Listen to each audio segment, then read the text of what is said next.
McMain. And welcome to the show. Good afternoon, everybody. Thank you so much for joining us. Got a fantastic show in store. I asked Chastity yesterday, I said, Chastity, line up something big for the weekend so we get sent off correctly. And boy, does she deliver. Chastity, well done. Awesome. Come out of the gate swing with this one today. In a little bit, we're going to hear from Georgia State Senator Steve Gooch, who's running for lieutenant governor. After that, my friend Lee Rowell. He is a local business developer. He's a businessman. He's a family man. If you've ever shopped at the Publix in Monroe, that whole new complex, you have him to thank. So we're going to find out about what he's doing, the other initiatives, and how he put that thing together. But right now, in studio, sitting across from me, U.S. Senate candidate Derek Dooley is joining us in person. Coach, good to see you, sir. Hey, great to be here. Thanks for having me. I wasn't sure when I was coming here. Google Maps had it right, but you got this little bitty remote area, but it travels a long way. That's right. It's like, don't let the looks fool you. We're a small operation in person, but we got a big voice, big signal. It's good to be in Walton County. Yeah, we're blessed. This station covers from Athens down to Lake Oconee, back into Walton. We have such a big footprint and a loyal listener base, and we are honored and blessed to have you here sharing what's going on the trail. How is it going? Hey, when you're running a statewide campaign, this is a lot of driving. Yeah, I think the first 4 months since I announced, I put about 15,000 miles on my truck, hitting all four corners. It's a big state. But man, it has been so much fun meeting new people, reconnecting with old friends, learning so much about so many different industries and communities. And each week I've been out, I've become more and more confident that we're in the right lane, I have the right message, and I'm the candidate to get it done. That's excellent. It's one thing to go and give a speech to 100 people if there's a packed house of Republicans that want to come hear you. There's something special about that intimate conversation when you sit down with, say, 2 or 3 people at the Waffle House and just talk about, hey, what's going on? What are you hearing? When you're doing this, what are people telling you? Yeah, you really start hearing trends, and you can also understand how so many politicians lose touch with what's going on the ground. And listen, if I had it my way, I could sit down.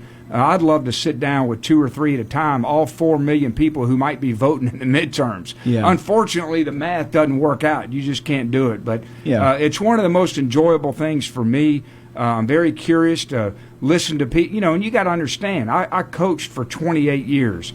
And so I sat in kitchens and living rooms with people from all walks of life my whole career. It didn't matter their race or their income, their religion, their politics, and you're listening to their story, their struggles, their dreams, their goals, and you were able to use football as a vehicle to help them create opportunity that they might never could have had, and that's the kind of senator I want to be, somebody who really has a good pulse for the people of Georgia, someone who represents everybody in this state. They're not going to agree with you on every issue, but they're dang going to be proud of how you represented them and how you lead up in D.C.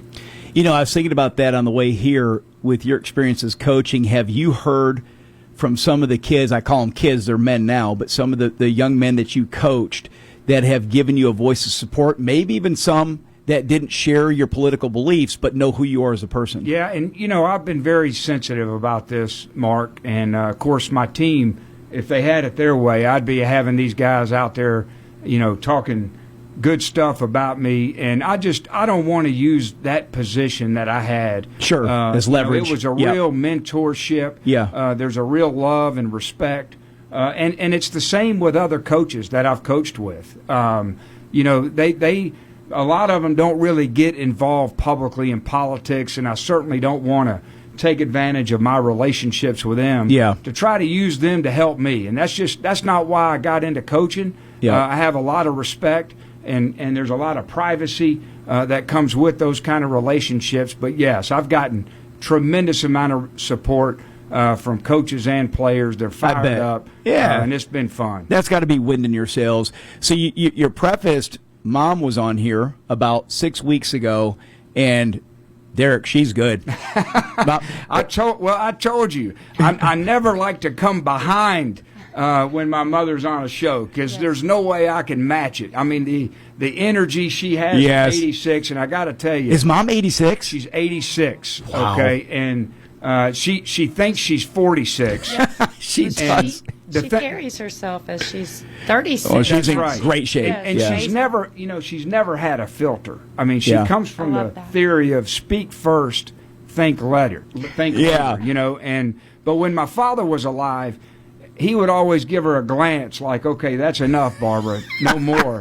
But now that he's passed, I mean, she's 86, she's going to say anything on her mind. So she is a ball. And, she's still doing some stand-up comedy. I don't know if you know this. So Jeff Hood sent me a deal the other day and said, hey, Barbara Dooley's going to be in downtown Athens doing a stand-up comedy gig. I couldn't make it that night. What did I miss out on? Good, that had to be fantastic. It's insane. I guess she's an opening act Yeah, for one okay. of these comedians. And she goes up there for about 20 minutes and just lets it rip. And knocks it out of the park. Man. And when she started, I'm like, Mom, what do you do? Why are you doing? And so I said, I got to go see this thing. And you know what? She was funny. Well, Yeah, so but- I met your mom about 5 years ago, and then I saw her at the Rotary Club in Oconee County I guess it was probably 9 months ago, 9 months ago, and I just serendipitously showed up that morning, and she was the guest. I didn't know she was going to be there. She was the guest speaker. And Derek, she's hilarious. No, she Her is. stories are fantastic. Yeah. And most of them revolve around Dad, right? Legendary football coach Vince Dooley. That's her shtick. Oh, too good. Too good. So I was just so blessed to have parents like them, and I don't take it for granted. I mean, I had on one hand a father who was very serious-minded, very ambitious, very disciplined, value-based. And just learned so much about leadership and doing things the right way. And then I had this mother who never took herself too seriously, a tremendous amount of love and fun and laughed, and it was just an incredible balance. Great balance, yeah. It was, Think of that. I'm just so blessed that I was able to grow up in that environment. Marc McMain Show, our guest, is Derek Dooley. He's running for United States Senate. The other thing, too, real quick to touch on, I had your brother on. Your brother called in, and we really wanted to learn about the Centegix deal that he did, but that was a great interview. We learned a lot because we also had the sheriff of Barrow County on a month before that. So your brother's done some really neat things. Yeah, he has. And, he's been in education his whole life. Yeah. And he's a true entrepreneur and the ultimate grinder who he started about 6 or 7 companies. Yeah. Of course, they all didn't work. This one has been. It's an incredible. Sometimes you swing and miss. That's right. And It's a crisis alert for schools and school safety. And he's raised a lot of awareness on what's going on in these schools. And so I'm real proud of him. And it's also a good lesson for me to watch an entrepreneur, a job creator, an innovator, and how the government can help and how they really need to get out of the way and let these guys go to work. Yeah. And they do great things for our country. I'm just so pro-business from that standpoint because that's what's made our country great is guys like him who take a lot of risk and then they keep swinging, right. and ultimately they create something that's so good for our country. Yeah, it was a great interview learning about him. And I don't want to make the mistake of our listeners assuming that they know about you. So tell our listeners a little bit about your background. Obviously, you're a football coach, but anything you want to share in family life, your career, and kind of what led you to this point of running for United States Senate. Yeah, well, I certainly didn't start out in football. I actually started a career practicing law. I worked before I went to law school up in Washington, D.C. I had a couple of stints up there. Okay. And went to law school at University of Georgia and started a career in working for a firm in Atlanta, Georgia. And after about a year, I just said, something started pulling me. That maybe this wasn't for me. So you had your law degree. Oh, yeah. I actually was practicing law in Atlanta, Passed the Georgia. bar, everything. Passed the bar. Wow, And, okay. Yeah, so, and I'm glad you said that, because a lot of coaches, they say, yeah, I'm a lawyer. Well, they just went to law school. Yeah, You're you gotta not pass a the lawyer bar. if you don't pass the bar. So, no, I Yeah. passed the bar, started working for a firm, and then really just something was pulling me, and I think, of course, the influence your father has, you don't realize it when you're young. I watched him serve this state with just a tremendous amount of class and respect for everybody and leadership and hard work. And I wanted to kind of carry that legacy and impact. And so I literally quit my job and went on this long career as a football coach. Started as a GA back in Athens, Georgia, between the hedges, And then I went on and wore a lot of hats and went to a lot of places. I was 19 years in college. I was 9 in the NFL. I was a head coach at 2 places. I was an athletic director. Wow. So I got to experience the business side of that. And I guess if people would say my best accomplishment was lasting 9 years with Nick Saban. I mean, he was my mentor. And, of course, that had to be a crazy experience. It's not great for the Georgia fans, but, you know, if you're going to have a mentor, let it be one of the best that's ever coached the game. But I learned so much about leadership, impacting young people. I mean, it was just an incredible experience. And I love football. I loved what it did to young people, as I mentioned early. And I never looked up for air because that's what really kept you going, is the impact you were making on young people. It helped you through the highs and the lows. But this really started for me, Mark, after COVID, during the last administration. This is where you started kind of getting focused on, all of a sudden, I started seeing things in our country that I never thought I would see in my lifetime. And, things that we're still dealing with now, whether it's this record high. We had a 40-year high inflation from the last administration, pumping trillions of dollars. Of course, we still have a lot of immigration issues that we hadn't resolved from pouring the border open. I could go on and on. At the same time, I would turn on the TV and watch our leadership in D.C. and Congress, and it looked like a circus. I don't know how our politics has digressed to where, in my opinion, it's not working for the people the way it should. And I just felt this pull, the same pull I felt when I was practicing law, that, you know what, maybe this coaching run's over. I want to be a part of getting our country back. And I'm big on leadership. I think leadership sets the tone for everything. And I've just been so disappointed in leadership in our politics. Of course, I was disappointed in a lot of ways in college athletics, what was going on. And so I quit my job. And then when Governor Kemp decided he was not going to run, we all thought he was going to run. That's when the light just went on for me, and it said that's what I was pulled to do. So I haven't looked back. I started engaging with Governor Kemp and his team. I wanted to make sure that I understood what I was getting into, because I don't take this lightly. This is a very big decision, a serious decision. It's not something that, I've had a great career, so I'm not looking for. And I also wanted to make sure I had a chance to win. I didn't want to be the guy that jumps in with no path to win. And so since I launched back in August, I've gotten Governor Kemp's endorsement, which didn't, come easy. It's a big deal. It's a big deal. It means a lot that he's sticking his neck out there. But I've been becoming more and more confident each week I'm out that we're in the right lane. People are looking for new leadership. And people are looking for somebody going to D.C. for the right reasons. They're not up there to boost their political career. They're not up there to get rich and use their power. They're up there to serve the people that elected them. And that's what service is all about. You're listening to the Marc McMain Show. Our guest, Derek Dooley, candidate for United States Senate. Governor Kemp's endorsement, he has been an incredible governor for the state of Georgia. I'm just shocked to think he just gave his final State of the State address. I can't believe 8 years have passed so quickly. And so what does that mean to you to have the support of the governor and the family? This is a big deal. When you're running for a statewide race, it's not like you can just go and campaign for 20 minutes a day and you're back in your couch at night. You are probably, like you said, you're a road warrior right now.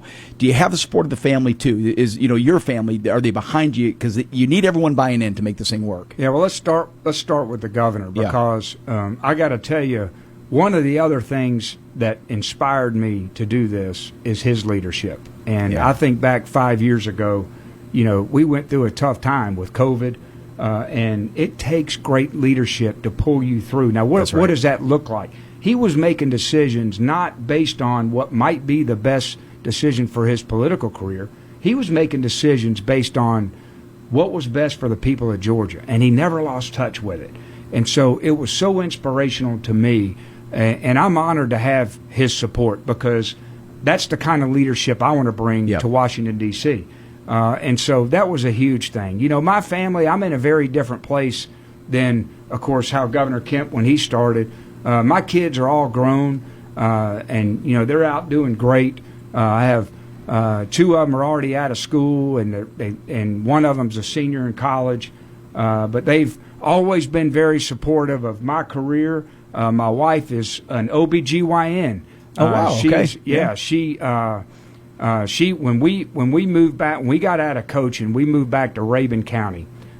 We would go to Rabun County every summer. That's where essentially was our home. Yeah. Our kids, that was where they loved, and my wife wanted to go somewhere where the kids wanted to come see us. Now they were out. Right. And so we moved back there. She took about 15 years off. She was a full-time OBGYN, took about 15 years off when we were moving and raising kids. And listen, it's just incredible how supportive she's been. Incredible. Big deal. Mom, yeah. Incredible professional. She's made me better. And she went back to work. And so she's the only gynecologist in Rabun County. It's been so educational for me to understand and learn more about our rural healthcare issues.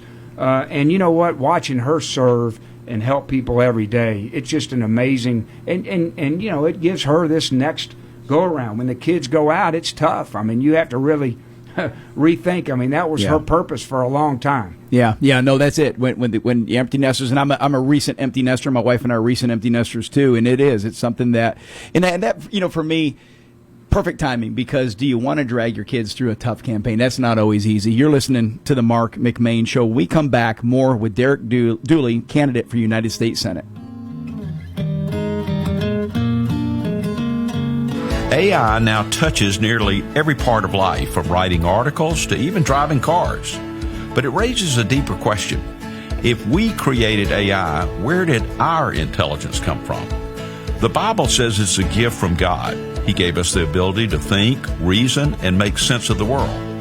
Some assume Christianity is just blind faith, believing something is true because the Bible says so. But that's not the case.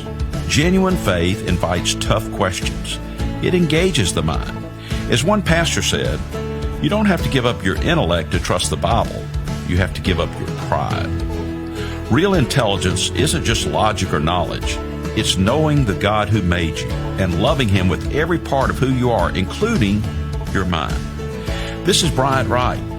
Really, Bryant Wright, not AI, speaking right from my heart. Seeking spiritual truth? RightFromTheHeart.org has resources just for you. John's Supermarket in downtown Monroe is proud to serve the Walton County community for over 50 years. 3 generations of the Thompson family offering the freshest produce, quality meats, everyday essentials, and now featuring Bistro South, a quick service restaurant with freshly made Southern cuisine and ready-to-heat gourmet meals. Always proud to support local farmers and suppliers, John's Supermarket has the best meat in town and tons of weekly specials. Stop by and see them for all the ingredients, meals, snacks, sweets, gifts, and everything in between you need. Hey y'all, it's Bethany at Willfully Guided Co. Boots and Western Apparel. Whether you're on the job site, in the barn, or out on the town, we've got the perfect boots for every occasion. From rugged work boots to stylish fashion picks, let us outfit the entire family from head to toe. Come see us at 116 South Broad Street, right in the heart of beautiful downtown Monroe. Willfully Guided Co. Boots and Western Apparel, your local, family-owned destination for the finest boots and apparel around. Youngblood Tractor in Madison is proud to be your local Massey Ferguson dealer. Massey Ferguson has been building straightforward, dependable, and affordable tractors and farm equipment for 175 years. Massey Ferguson right now has the best lineup in their 175-year history, and there has never been a better time to upgrade to a Massey Ferguson tractor. Youngblood Tractor carries the complete lineup of Massey Ferguson tractors, ranging from the 22.5 horsepower subcompact all the way up to the 130 horsepower mid-range utility tractor. And with one of the largest trailer inventories in the state, you'll always have a way to get it home. Youngblood Tractor also carries the complete lineup of hay equipment, including the legendary Massey Ferguson 1840 square baler, as well as implements like rotary cutters, batwing cutters, box blades, grapples, pallet forks, and more. There are great financing promotions to take advantage of, so give us a call today at 706-342-2242. Youngblood Tractor also has experienced parts and service departments to take care of you after the sale. Visit us online at www.youngbloodtractor.com or stop by and see us at 1600 Athens Highway in Madison. Welcome back. Marc McMain, our guest in studio, Derek Dooley, candidate for United States Senate. Derek, I know you've made a big deal about being an outsider, and I think that is there's an appetite for that within the base, right? We're tired of the career politicians, and when you look at Congress as a whole, combine the House and the Senate, if we were to start a company, you would form a board of directors, a large company, and you would want the brightest and the most brilliant on that board of directors. And I look at that's what Congress should be for our country. It's a board of directors, and the importance of picking not just who's the most popular, but who's the most qualified to be there that has the judgment. So talk about the outsider element to this for you, because you don't have a history in politics. Yeah, that's right. And I'm actually glad I don't. I think that's a real strength of mine because, as I mentioned earlier, I feel like a lot of people that Washington is not really working for the people the way it's designed to do. And I think there's a number of reforms that we can do to get them working for the people better. And what am I frustrated about? I'm frustrated of the careerism that's going on, where people are staying there too long. I'm frustrated with some of the corruption with their stock trading and portfolios and crypto. Very frustrating. Very frustrating. And I'm frustrated with the inaction. I mean, we have government shutdowns. We all blame the other side on why we can't deliver results. And I didn't come from that world, Mark. I came from a world of outcome-oriented. In other words, you're doing everything you can to achieve results, and if you don't, there's accountability. Yep. You're not going to get to. And so I think that's the kind of leadership we need up in D.C., because I think there's a lot of reforms that we can do to change sort of how the outcomes are in D.C., to better help, to force D.C. to work for the people better, but it takes somebody from the outside, from an outcome-oriented world, and somebody that's really serious about reforms to go up there and try to shake things up. Yeah. What are some of the issues? What if we call them, say, pillars of your campaign? What have you prioritized? Yeah, well, that's line one is D.C. reforms. I really believe if they say if you could accomplish one thing, I would. If I could go up there and make some changes, which I believe I can, to better or force D.C. to work better for the people. Would term limits be part of that? Term limits is line one, Mark. Okay. And the problem is we've been talking about this for 30 years, and these guys up there they're never going to get it to the floor. Okay, so how do we get it over the finish line? Well, let's just exempt them all. Exempt them all and get the conversation going. Our country's going to be better off. There's a lot of ways we can maneuver to force them to vote on this, because this is what the American people want. Stock trading, I mentioned, we can do things to end government shutdowns so we don't go through that. Okay, but put all that aside.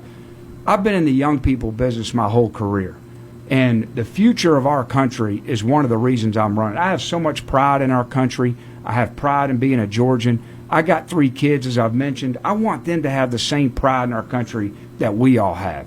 We got a massive skills gap going on right now in our country. I think there's probably 7 million jobs that are sitting there open because we've told this sort of lie to our young people that the only path is to go to college. 4-year school. Yeah, all right? That's your path. And we're going to give you all these student loans, and we look up, and what have we gotten? All right, we've made a terrible mistake, and college is not for everybody. Look, I went to college. It's great, but there's so many avenues. You know, when I was in school at Clark Central, right down the road, Mark, back in 1980s, we had shop, we had auto mechanics, we had all these trades. We have so many opportunities to create jobs for kids coming out of high school.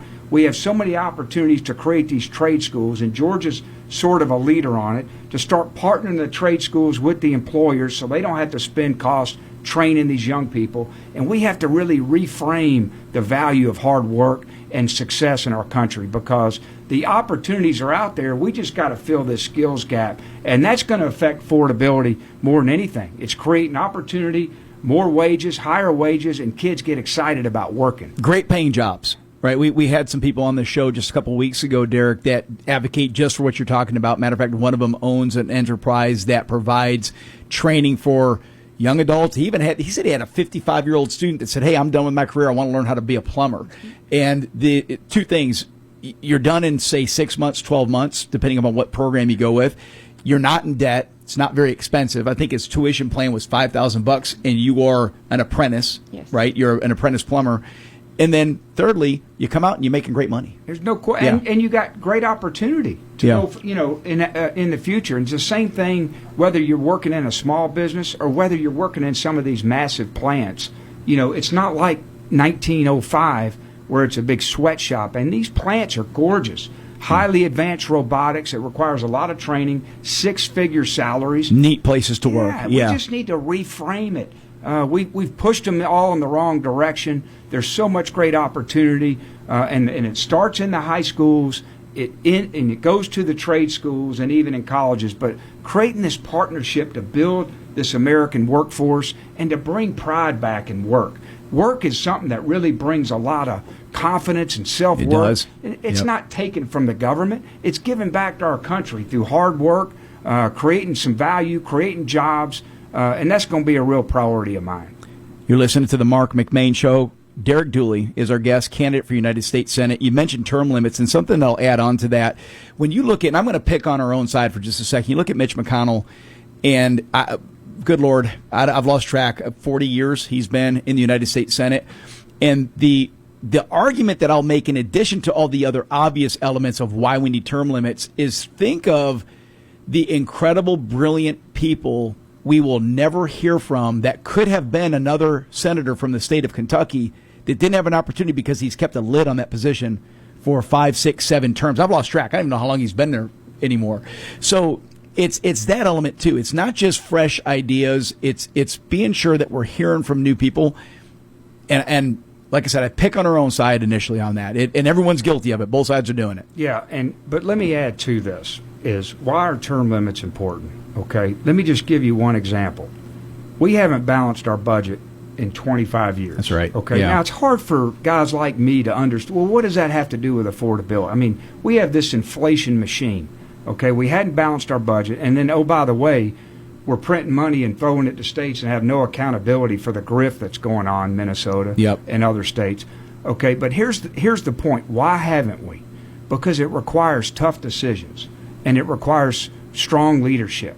And the people that are going up there now are looking at these tough decisions and saying, "Ooh, this might help me not get elected. Maybe I might get beat if I vote this way, even though it's the right decision for the people." Right. And they're more concerned about kind of hanging around doing nothing and getting reelected than they are making the hard decisions that are going to benefit the American people. That's a great point. Well, if you have term limits and you know you're turned out, you're not going to feel any pressure from the party to just fall in line with what they're telling you to do. All right, that's number one. Number two, when you know you have a limited time up there, you're going up there with a purpose. You're going up there for the right. You're not going up there for a long career because you know you can't have one. And so you're getting better. You've got people. your objective, that your target. That's right. And then you got a short time to get some things done. So you're going to be a lot more outcome oriented. Yeah. I got to get this done or I'm going to leave and do nothing. But it's incentive right now to do nothing. That's how the system is. And it's just not right. Coach, we got to take another hard break. Can you stick around for a few more minutes with us? Rolling. Excellent. You're listening to the Marc McMain Show. Our guest, Derek Dooley, candidate for United States Senate. Stick around because we're going to find out how we can get involved in his campaign and hear his closing arguments to be our next United States Senator.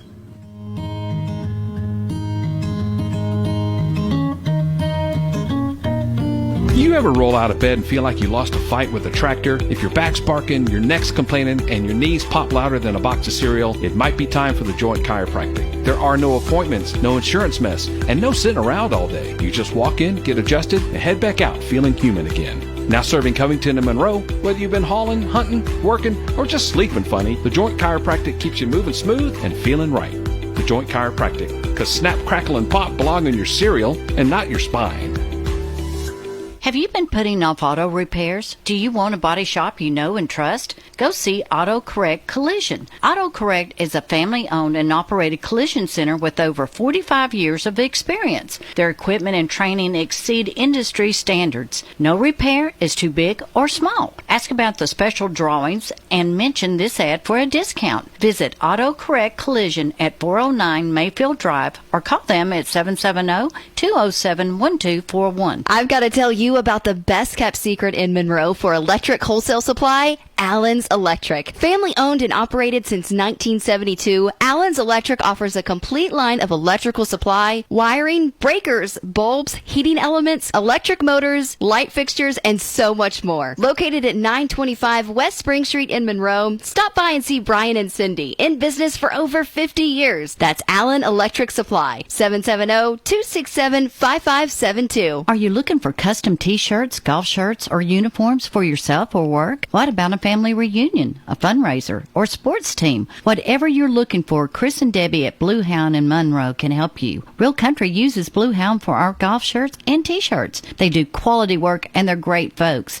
Blue Hound is located at 111 East Washington Street in Monroe. Go by and see what they can do for you or call 404-307-3664. That's 404-307-3664. Tell them April sent you.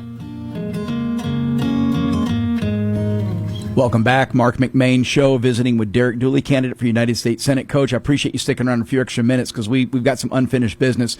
Real quick, before we tell our listeners how they can get involved, learn more about you, let's talk about Ossoff. We need somebody that can reach it. We need to coalesce the base, reach independents, and maybe even convert a couple of Democrats like Governor Kemp did. That's important to beat the guy like Ossoff. Listen, you just said it. And, you know, when people say, how do you differ from the other guys in the race? The first part was I'm not a part of the political establishment. We've talked a lot about that. But the second part is it's learning the lessons of how to win statewide. And you have to have a candidate that can not only appeal to the Republicans, Trump, all the base, but you need somebody who can find some commonality and some respect with groups that maybe don't always vote Republican, don't always vote in the midterms. And it's something as a coach I've been doing for 30 years. Been sitting with people who don't always look like me, think like me, talk like me, and asking them to trust me. Send me your son, send me your grandson, and then you have to keep that trust for 3 years. It's not a sales job. You got to earn it every day because they're calling home. Right. And so I think it's something that totally distinguishes me. Now, let me talk about Ossoff because he's going to be tough to beat, and we better all be vigilant. And I'll tell you why. He is the classic say one thing in Georgia and do something completely different in D.C.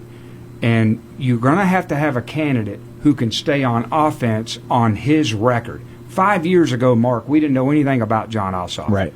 Okay? It's like playing a team with a new coach, a new quarterback, a whole new offense. Don't know what to expect. Yeah, you don't know what's going on.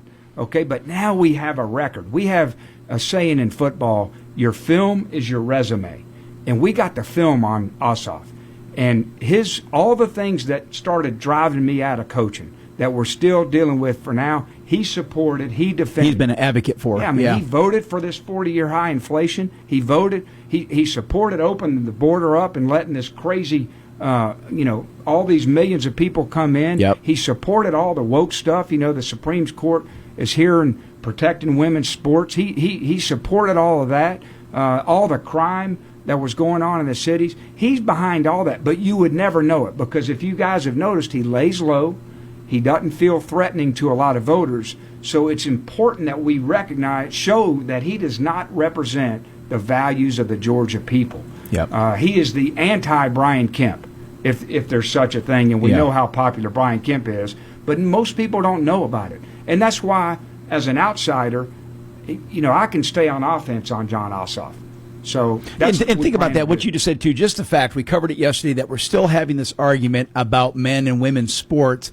If leadership within the Democratic Party, who, to my core, they can't believe that's the right thing to do. I just don't, but they're scared politically, so they go out there and either they don't fight against it, or some of them actually fight for it, believe it or not.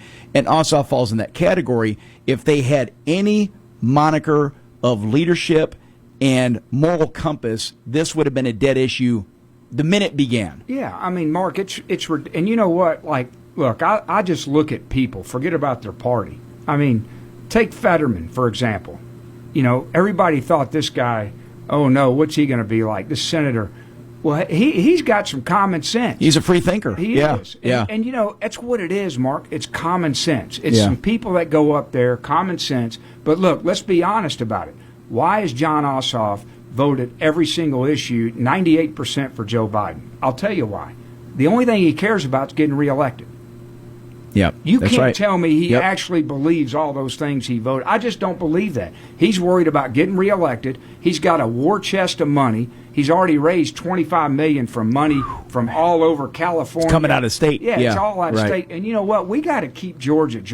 Yeah. Because that's what's it's the same playbook they tried with Stacey Abrams, pouring all this outside money in the state, and Brian Kemp exposed who she was and showed the leaders he was, and thank God he won.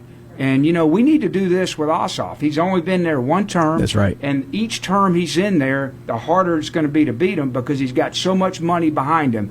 And all that money is dictating what he's going to vote for, and it's not for the Georgia people. And the more radical he'll become. There's no doubt. You're listening to the Marc McMain Show. Our guest, United States candidate Derek Dooley. Coach, I'm going to give you the last word to make your final pitch to our listeners, and we'll have you back on again. But today, as to why they should vote for you, about your campaign, what your pillars are, and then tell them how can they get in touch with you? How do they learn more about you? I'm sure you got a website, maybe social media, so the floor is yours. Well, it's just real simple for me. You're sending a guy up there that has a tremendous amount of experience in the real world, who's got common sense, who shares Georgia values, but most importantly, he's going up there for the right reasons. He's going up there to serve the people that elected him and move the ball forward for our country, not for his own political career. Now, I'd love you guys to go out there and get for dooleyforgeorgia.com. It's a way to join the team. We're going to need all the help we can get and all the money we can get because we're going to be fighting up the whole country, all the Democrats around the country. So we really need to mobilize as a party and stay vigilant so that we can keep a majority in this seat and that we can push this agenda going forward of common sense. I love it. Coach, I appreciate you coming in. I know you're a busy man. You're probably now heading on to some other corner of this beautiful state of Georgia. Be safe on the road. Don't forget to get your oil changed, get your tires rotated as you rack up those miles. Right. But we wish you the best, and we will have you back as we get closer to the end of the primary. Anytime. Look forward to it. Thank you, Mark. Absolutely. Wish you the best. Marc McMain Show. Derek Dooley, candidate for U.S. Senate. What was that website one more time? dooleyforgeorgia.com. dooleyforgeorgia.com. And is it the number 4 or spelt out 4? F-O-R. F-O-R. Yeah. Easy enough. Yep. dooleyforgeorgia.com. All right. Fantastic. We come back. We're going to have a little bit of a monologue, and then we're going to have Steve Gooch, Georgia State Senator, candidate for Lieutenant Governor. Stick around.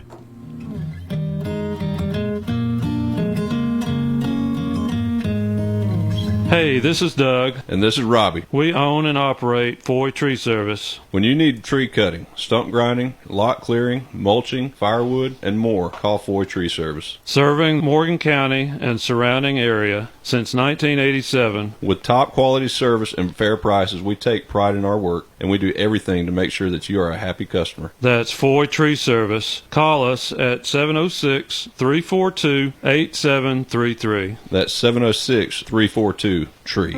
Since 1979, the Tim Stewart Funeral Home family has been caring for families in their time of need. The Tim Stewart family pledges to honor your loved one with excellence in service, compassion, and will guide you in making the right decisions. To learn more about the Tim Stewart Funeral Home family, stop in at one of their 3 locations in Monroe, Loganville, and Lawrenceville. Call 770-267-2594 or go to stewardfh.com.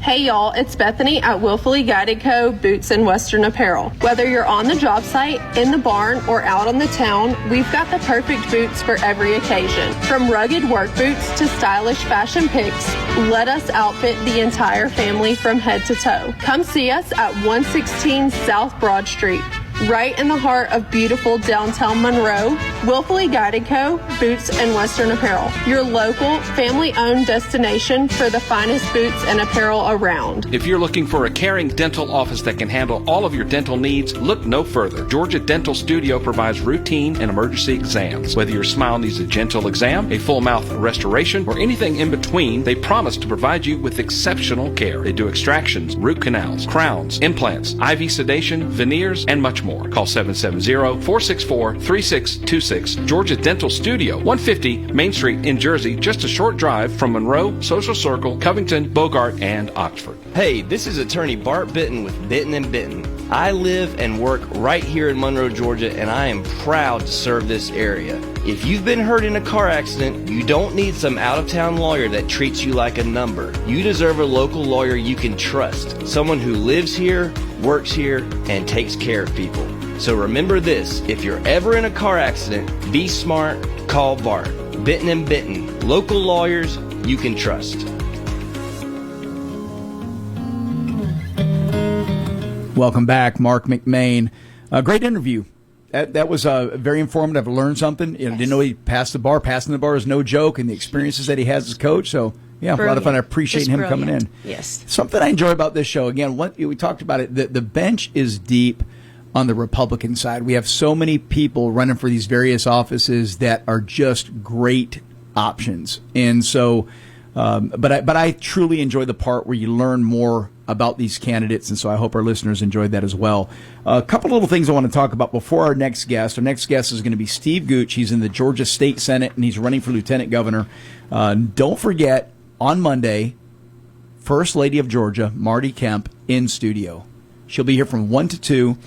And what we're going to do is we're going to talk about her initiatives as it relates to human trafficking. That's been a big deal for the First Lady. Mental health, pet adoption, and reform in adoption and foster care. So, and that's just kind of just the tip of the iceberg. We're going to dig into some other stuff, but I'm really looking forward to having the First Lady here. But like I said, Chastity, we got to be sure the place is clean before she comes. Oh, yeah. So we got to spit shine this place. Yeah. Top notch. I've even got Sanford coming in to paint the front door. Oh, good. So the front door looks nice and shiny because the front door is a little rough. I'll be excited to see Sanford. Oh, my goodness. That's going to be a lot of fun. Interesting note here. New global travel analysts ranked Hollywood Walk of Fame in Los Angeles as the worst tourist destination out of more than 100 attractions worldwide. So they kind of looked at all the different tourist traps, let's call them, throughout the world, United States included, and the Hollywood Walk of Fame finished at the bottom. And what's interesting is I've only been out there once, and that was several years ago, maybe 12 years ago, if memory serves me right. And I got to tell you, I'm going to bundle that whole thing into Los Angeles. It's a disappointment when you go out there. And I did go to San Diego. That was pretty cool. Oh, too crowded for me. But Hollywood is a mess. And if you've never been there, you can contrast it to New York City, but it's different. So I've been to New York quite often. I like to go to the tennis tournaments up there. Great dining scene. New York is busy. It's crowded. I like living in the country. Yes. I like living. I love Me too. this area here. Yes. Sitting on the front porch and not Tucked seeing away, your neighbors, quiet. tucked away. Yes. But when I do go to a big city, New York is a lot of fun. It's fun. Yep. It's crowded, but the difference between New York and, let's call it L.A. or Hollywood, is that in New York it's crowded. Nobody wants anything to do with you. You go down to Los Angeles and Hollywood, everybody's trying to get your attention. Oh, really? It's bizarre. Yeah, when you're there and you're walking down the street, people are in your face. And I'm not talking about panhandlers. Put those aside. Plenty of those to go around. Plenty of people begging you for money. But I'm talking about these. It's just weird. It's just a different environment. It was one of those deals I went and I'm like, I don't really ever need to go again. I got my fill that one time. Sad story, 2 14-year-old boys down in Florida. These were childhood friends. They were out a place called Sportsman's Park in Inverness, Florida. They were digging in the sand, and I guess they ultimately dug like a little tunnel or a little cave, and they crawled in. The cave collapsed, and both of these young men died. Just heartbreaking. This took place January 11th. They said they dug a tunnel about 5 feet deep. You know, just teenage boys being teenage boys out there doing things. And I shared this. It just broke my heart. You know, being a father of 2 sons. Oh, that hurts. Who hasn't really done that on the beach? Yeah. You know, you dig the little sand, little kind of hole, and you bury yourself. I mean, we've done that. And I've seen it on the beach when I'm there, where you go into the hole and then you put your foot on it. It collapses quickly. It's like, ooh, that's almost like quicksand. So just prayers, thoughts and prayers to the families of those that lost those 2 boys. That is just heartbreaking. And then one other little interesting note. Britain's Royal Navy just completed the maiden flight of its first full-size autonomous helicopter. They call it Proteus, designed to operate without an onboard crew. Now, the reason I'm sharing this is my son, my eldest, is taking his solo today. As a matter of fact, Oh. He might have already landed. I got to check my text messages. He might have already landed. Congratulations. But that's fascinating to think about. Is that the future? Could they actually have helicopters flying and carrying people with no pilot? It's crazy. I'm not getting on that helicopter. I don't care. Yeah, I don't trust it. No, I don't. I want somebody at the helm. Yes. Let me ask you this. Would you get on a 747 and board that plane and look over to the left and see nobody behind the cockpit? No way. I don't care how advanced it gets. I don't care how brilliant Elon Musk is, which I know the dude's brilliant. Right. And I know the entity that he's formed that's pioneering this is loaded with brilliant folks. But I want to see a human being behind the wheel. It's kind of like those self-driving cars. I don't much trust those either. So have you been in one? Nope. Because I've heard about the taxis. Yeah, they're everywhere. They're in Atlanta. It's kind of creepy. There's no one driving. Yeah, I don't. I'm not that lazy. It. I'm totally fine driving my vehicle for the rest of my life. So I want to talk to the person. I just want to be in control. I'm a control freak. Oh, yeah, that too. I'm a control freak. What'd I say? It's all part of it. You're listening to the Marc McMain Show. We're going to take a quick break, come back. Steve Gooch, he's a Georgia State Senator running to be our next Lieutenant Governor. Hold tight. Hey, this is Doug. And this is Robbie. We own and operate Foy Tree Service. When you need tree cutting, stump grinding, lot clearing, mulching, firewood, and more, call Foy Tree Service. Serving Morgan County and surrounding area since 1987. With top quality service and fair prices, we take pride in our work, and we do everything to make sure that you are a happy customer. That's Foy Tree Service. Call us at 706-342-8733. That's 706-342-TREE.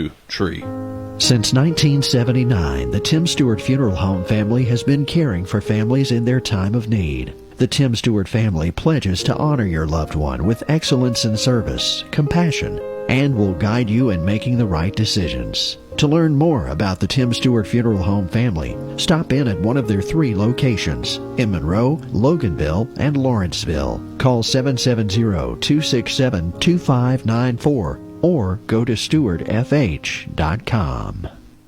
Hey y'all, it's Bethany at Willfully Guided Co. Boots and Western Apparel. Whether you're on the job site, in the barn, or out on the town, we've got the perfect boots for every occasion. From rugged work boots to stylish fashion picks, let us outfit the entire family from head to toe. Come see us at 116 South Broad Street, right in the heart of beautiful downtown Monroe. Willfully Guided Co. Boots and Western Apparel, your local, family-owned destination for the finest boots and apparel around. If you're looking for a caring dental office that can handle all of your dental needs, look no further. Georgia Dental Studio provides routine and emergency exams. Whether your smile needs a gentle exam, a full mouth restoration, or anything in between, they promise to provide you with exceptional care. They do extractions, root canals, crowns, implants, IV sedation, veneers, and much more. Call 770-464-3626. Georgia Dental Studio, 150 Main Street in Jersey, just a short drive from Monroe, Social Circle, Covington, Bogart, and Oxford. Welcome back, Marc McMain. Our next guest, Georgia State Senator Steve Gooch. He's a candidate for Lieutenant Governor. Senator, thank you so much for joining the show today. Hey, Mark, good to be with you. Good afternoon. Well, I know you're a little bit under the weather. I appreciate you still calling in and sharing some of your vision as to what's going on. You guys had 1 week under your belt of the first, or being back in session. How did it go so far? Well, it's always slow the first week. It looks like we don't do a whole lot down here first few days, but actually there's a lot of prep work that has to take place, getting everybody up to speed and getting things going. And so first week is pretty much ceremonial stuff on day one, and then Governor Kemp delivered the speech at the Eggs and Issues Breakfast, which is a huge Chamber of Commerce event over at the Mercedes Stadium every year, the first week of session. So he delivered a really strong speech along with Lieutenant Governor Jones and Speaker Burns. 3 of them were the keynote speakers at that event this week, and that lasted about 2 or 3 hours. And then we had the State of the State address yesterday, where Governor Kemp laid out the vision for his last year in office, and he gave a little bit of a recap for his first 7 years as well. So this will be the last year that he'll give the State of the State address for our state, because he's term limited out as governor, so there's going to be a big election year this year, of course. And so he really was a good leader, strong leader, and provided a lot of good economic development opportunities for our state and tax cuts and so forth. We can talk a lot about that if you want on your show, but it's been a real productive week. A lot of bills are now beginning to move into committee. When we get back after next week will basically be 4 days of budget hearings from all the department heads and elected officials. They'll come through the Appropriations Committee. That'll be a joint hearing that starts on Tuesday morning at 10 o'clock. Then after next week, we'll start the normal routine of passing bills out of committee and getting them to the floor of the Senate. And next couple of weeks, we'll start passing some legislation. And Senator, you've got a strong business background. What was your path? How did you get involved into politics, and how does that business background help you? Well, that's a great question. I usually try to lead off with that whenever I'm talking to groups, and I've been visiting a lot of different parts of the state since I announced my intention to run for lieutenant governor back in June. So I grew up on a poultry farm back in Dahlonega, a small little farm up there in North Lumpkin County, and up against the mountains of where the Appalachian Trail crosses over Woody Gap and Neal's Gap, for those listeners that may be familiar with that part of the country. Little valley tucked in between Dahlonega and Suches, Georgia. So I'm a sixth-generation North Georgia Lumpkin County boy. Grew up on a chicken farm, had some cows and hogs as well.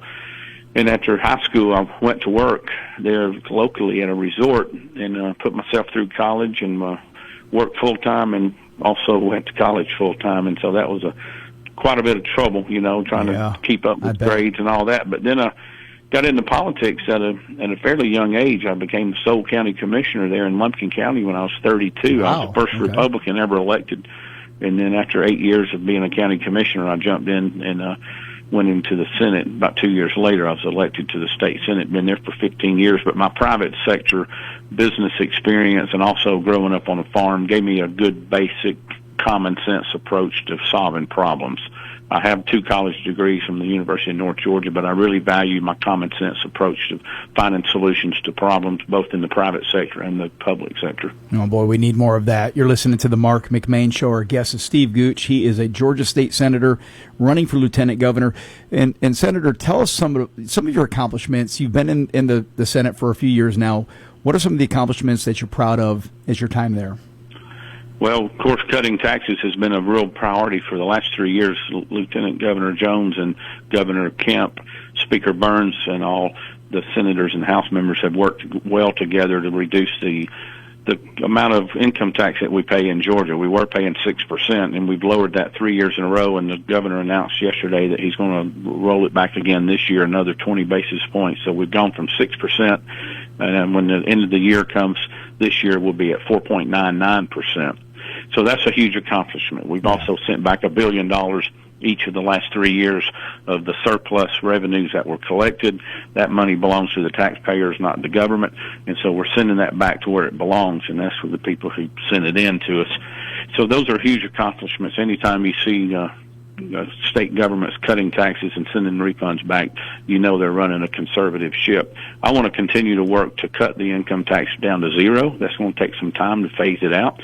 We've made some steady progress the last 3 years, but I think we can fast track that over the next 5 to 6 years and completely eliminate the income tax, just as Florida and Tennessee and other states around us have done over the years. I've also been involved with the DOT a lot. I was on the DOT board before I got in the Senate, and DOT is the Department of Transportation. I was on the Congressional 9th District representative for the board statewide, where we invest billions of dollars a year to invest in our infrastructure. Roads and bridges and passageways are very important to economic development, also for people to get to and from work and school. And we continue to need to invest more monies in that area as well. Freight and logistics is important, of course, with the Port of Savannah and the Port of Brunswick being the 2 biggest ports on the eastern seaboard and fastest growing. We continue to see imports and exports coming through our state. So all that heavy truck traffic's coming right up through Atlanta, through Interstate 16, Interstate 75 and 85. So we've got to continue to invest in our infrastructure and freight and logistics. Broadband is another topic that I've been really involved in heavily over the last 5 or 6 years. We had very little broadband out in rural parts of our state. I was the guy in the Senate that led the charge to allow the EMCs, the opportunity to provide broadband services to their rural electricity customers. Prior to 5 years ago, the EMCs were not allowed to get in the broadband business. Their sole purpose was to provide electricity. However, the big cable companies, AT&Ts of the world, did not have service out in the rural parts of the state. They primarily focused on the metropolitan areas and the bigger cities. So now we're seeing a lot of expansion of broadband out into these rural areas, and it's reaching hundreds of thousands of people every year that didn't have access to the internet before. And that's helping not only kids to be able to do homework at home, but also small businesses to be able to work from home and people to do telehealth care, telecommuting, and so forth. So it's going to really open up some opportunities for rural Georgia. You're listening to the Marc McMain Show. Our guest, Steve Gooch, he is Georgia State Senator. Senator, like you said 6 months ago, you announced you're going to enter the race for Lieutenant Governor. And what is the motivation for this? And if you don't mind, just take a second and tell our listeners, what is the role of Lieutenant Governor? Sure. So the Lieutenant Governor's role differs in different states. Here in Georgia, the Lieutenant Governor is not running on the same ticket as the Governor. So you may have candidates like Burt Jones, Chris Carr, and Brad Raffensperger running for Governor, but the Lieutenant Governor candidates are running independently from the Governor's race. And so when people go to vote in May, they'll have to choose a Democrat or a Republican ballot. But when they get to that ballot, they'll have to choose a Governor's candidate and a Lieutenant Governor's candidate separate, unlike what you have with the President who picks his own running mate. The President of the Senate is also known as the Lieutenant Governor, presides over the hearings and all the debates that goes on in the Senate, but he also has a lot of authority over where bills are assigned and who the senators are that are assigned to certain committees, and he decides when a bill comes to the floor for a vote. And so the Lieutenant Governor has a lot of power. The Lieutenant Governor is also the number 2 guy to the Governor. If the Governor is incapacitated, is no longer available to serve as Governor, the Lieutenant Governor is upgraded to Governor for a temporary time frame until a special election is held to have a replacement for the Governor. And so those are some of the basic duties. But really what I want to do is continue to provide good, strong conservative leadership. I want to bring the America First agenda that Donald Trump is trying to put into our country, bring jobs back to our state here in Georgia, and provide a great opportunity and a conservative work environment for our families so they don't have to leave the state of Georgia or leave their small towns and go into big cities to find work. Yeah. I want to focus on rural Georgia, bring jobs to rural America, and I want to make sure that our conservative values are protected and people's liberties are protected as well. And if somebody wants to learn more about you, Senator, do you have a website they go to, social media? How can they find out? And if they want to support, how do they do that? Absolutely. My website's easy to remember. It's goochforgeorgia.com, so it's GOOCHFORGEORGIA.com.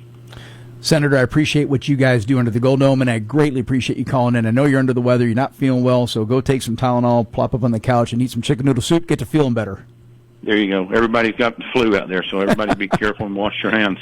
Absolutely. I appreciate Thank you, Mark. I hope your weekend. I hope to come to your studio soon. Absolutely. We'll definitely have you back, and I appreciate you, Senator. Yes, sir. Thank you very much. Absolutely. It's Senator Steve Gooch running to be our next Lieutenant Governor. You're listening to the Marc McMain Show. Our next guest, when we come back from the break, my friend Lee Rowell, developer, businessman, family man. Got a great story to tell. You're going to want to hear this. Stick around. We'll be right back.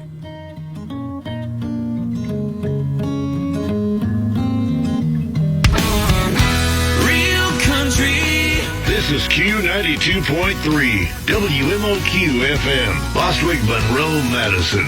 Your home for real country.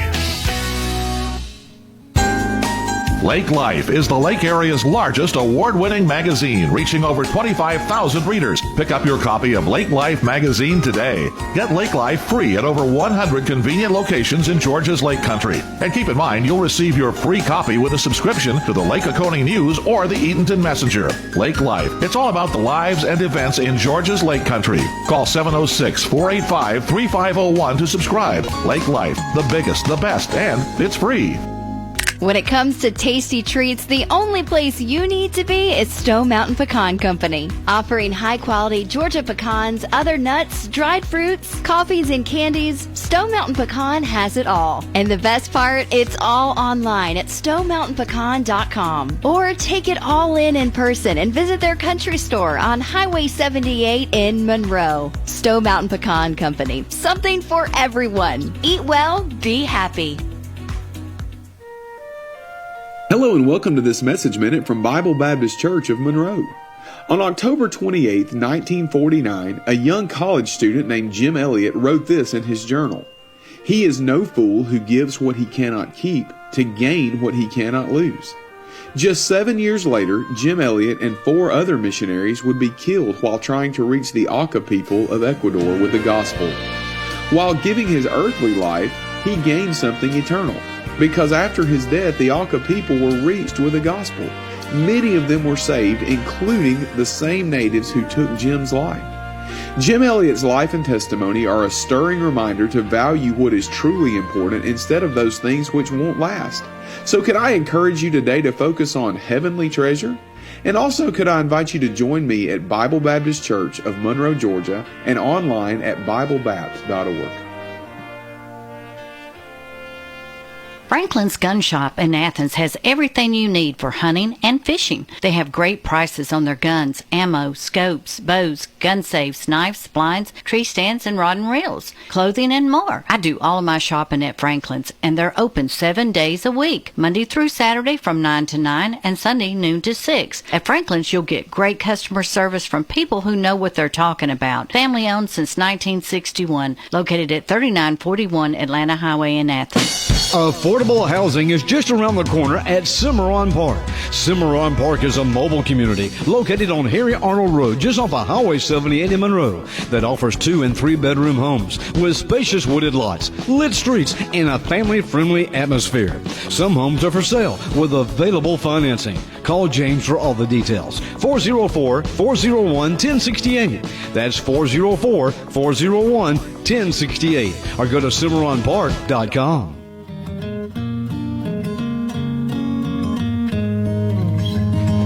Welcome back, Marc McMain. Our next guest, Lee Rowell, is a dear friend of mine. He is a developer, a businessman, and a family man. Lee, thanks for joining us in person today. Thank you for having me. Yeah, you look great. You look like I know you're running around, so it's keeping you in shape. Yes, sir. Absolutely. Tell our listeners a little bit about your background, where you grew up, and we'll kind of get to the point of how you got into development, but I want to learn about your childhood because I don't know much about you in that capacity, even though we're buddies. Yeah, I grew up in the Atlanta area, Decatur, and my dad was a doctor at DeKalb, over at DeKalb Medical Center. Ophthalmologist? Ophthalmologist, Yep. That's correct. And so I grew up in that area around Decatur, North Lake. And, of course, back in 1969, we moved out around North Lake Mall area. And the only thing that was there, believe it or not, was that WSB radio tower. Wow. So that was, Tucker was considered the country. Is North Lake Mall, is that mall still there? It is. It Okay. is. Yep. That was my old stomping ground when I first moved to Georgia. Yeah. So that was out on La Vista Road there. So, you know, a lot's changed over the years. You know, when Judy and I got married, we moved out to the Tucker area. I was doing some developing out in that neck of the woods. And actually, I went to the University of Georgia, so I was very familiar with the 78 corridor. Making that trek back and forth, back yeah. and forth, yeah. And, of course, Loganville was one traffic light at that time. Where's Loganville? Yeah, where's Loganville? And we always loved to get to Split Silk, if anybody knows where Split Silk is. There used to be a payphone there that you could reach the Atlanta line, and you could make calls to Atlanta. So, because when you were in Athens, it was long distance. Okay, yeah. So it was worth the drive to save the money. That's so you don't right, that's right. Little old Split Silk, that's right. Yeah, people don't remember back, you know, now, I don't even know what, I guess it's Maxi Price RV shop, the big blue container. Yes. That was Kuppenheimer. Kuppenheimer suits. They used to make suits. My dad would travel from where we lived in Stone Mountain Go out there, yep. which it was the country back then. Oh, yeah. To Absolutely. get a suit from Kuppenheimer. That's right. And I guess it was the best deal in the suit That's business, right. at least in Georgia. Absolutely. Tell us about Mom and Dad. Mom and Dad were just very active in DeKalb County growing up, and at the time that I grew up in DeKalb, you know, DeKalb County schools were kind of the center point in the state as far as schools. And I went to Lakeside High School there on Briarcliff Road, over where the famous White House that you've seen recently in the paper. But, you know, that area was so great to grow up in, very diverse. Decatur was great. Druid Hills, Atlanta. I mean, Atlanta was just not that big of a town at that time. And, of course, over the years it has grown and grown and grown, and it keeps expanding out every artery there is, you know, 75, 85, you name it. And so, you know, Mom and Dad were very active in the community.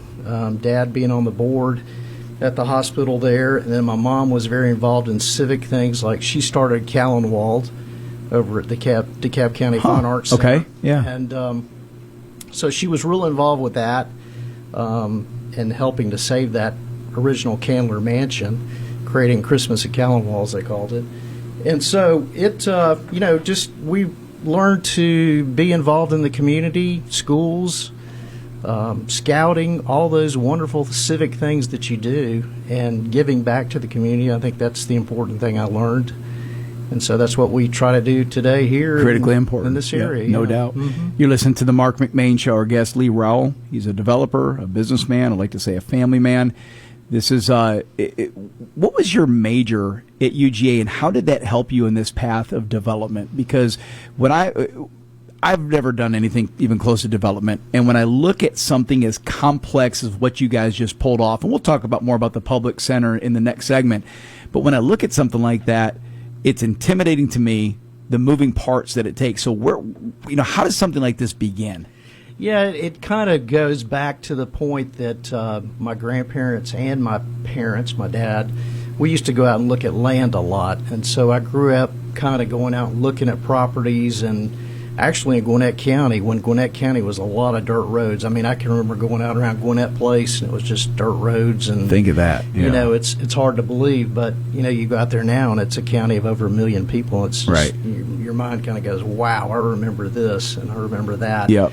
But, my degree was in economics, and then I got my master's in MBA, and I got involved in real estate probably in the early 90s. Got my license while I was still in college. And then I went to work when the recession hit back in the early 90s. The first recession. That. Yeah, and that one hit. And I was working with a guy that had started a company called Hatfield Phillips in Decatur.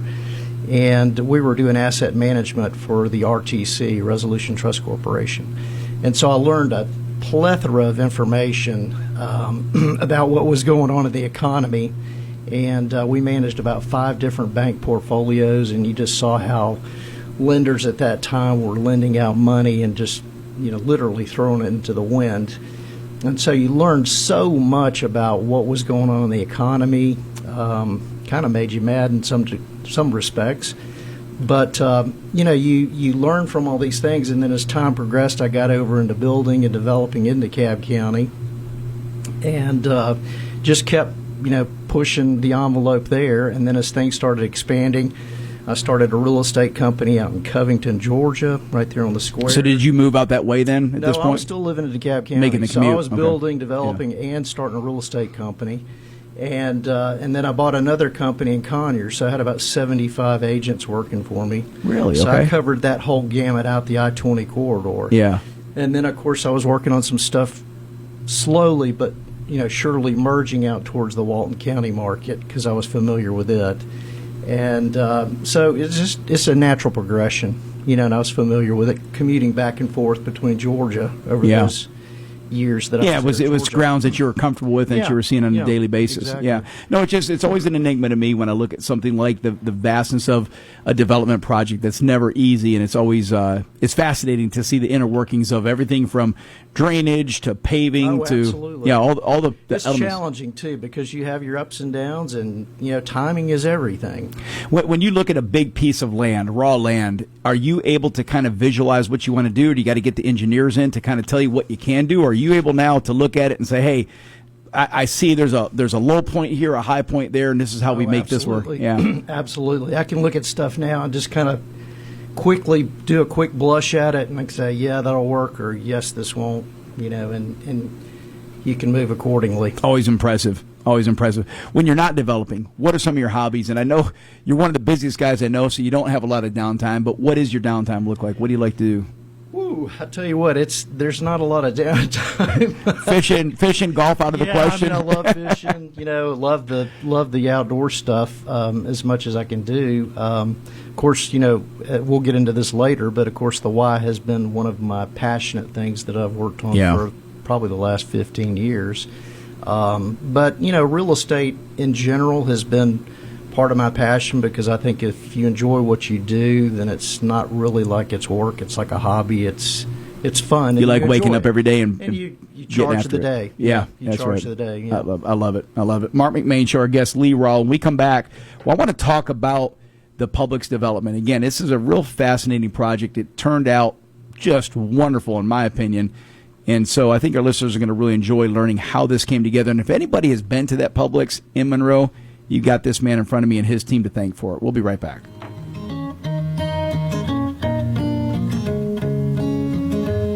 Looking for that perfect piece of jewelry designed just for you? At P&A Jewelers, family owned since 1976, we've been helping our customers shine for nearly 50 years. Now proudly run by second-generation brother and sister team, we specialize in custom jewelry design, expert repair work, and fine jewelry for every occasion. Visit P&A Jewelers, where family tradition sparkles. Located in Loganville beside Quick Trip, or online at shoppajewelers.com. Follow us on Facebook to see what's new. Looking for a deal on a new 2025 Ford F-150? Then come to last year's #1 retail volume Ford dealer in the nation, Akins Ford in Winder. Hi, this is Brad Akins, and through January 31st, take $15,000 off the MSRP on remaining 2025 Ford F-150 XLTs and trimmers. Stock number 89625, MSRP 68758, with approved financing through Ford Credit and your 1995 renewer trade. Dealer retains factory rebates plus government fees. See dealer for details. Claim based on Ford's 2025 retail sales report. Visit us today at akinsford.com.